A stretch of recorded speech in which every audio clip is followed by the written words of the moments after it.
We turn to the latest chapter in the Texas showdown. The Texas House was able to meet a quorum last Thursday for the first time since Democrats chartered a flight to Washington in July. Now, with just 2 weeks remaining in this special session, lawmakers in Austin are scrambling to make moves before time runs out. Now, those efforts could hit a bit of a roadblock thanks to what's happening in Washington. 12 News reporter Cameron Seibert here, new at 10 to explain. Cam? Yeah, Republican lawmakers are putting together a final push as this special session nears its finish line. And while Democrats threaten with potentially breaking quorum again, they also pick up a win on the federal level as the John Lewis Act makes its way to the Senate floor. They're kind of teeing up all the bills, and it's going to run through at lightning speed. And Democrats who are there will have absolutely no input.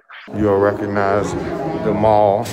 Representative Joe Desitel remains in Washington, where Democrats have made progress in the U.S. House with the passing of the John Lewis Act. Because this would preempt some of the things that are in that voting rights bill that's about to pass in Texas with the help of those Democrats who went back and made quorum. Meanwhile, at the Capitol in Austin, I'm focused on Texas right now.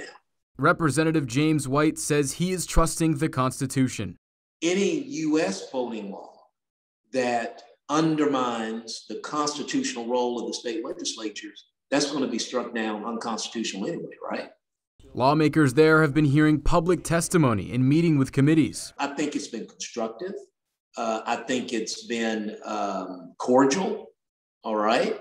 And I think it's been very, very focused on policy.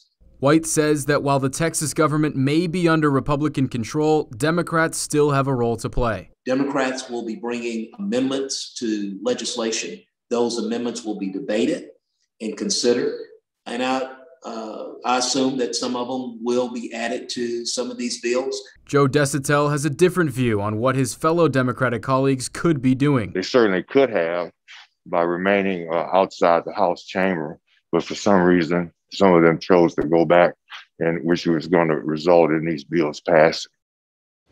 President Biden has made it clear he's eager to sign off on federal voting legislation, but the bill is expected to have a hard time getting through the Senate floor. In Austin, meanwhile, action on the House floor will resume on Thursday. Cameron Seibert, 12 News.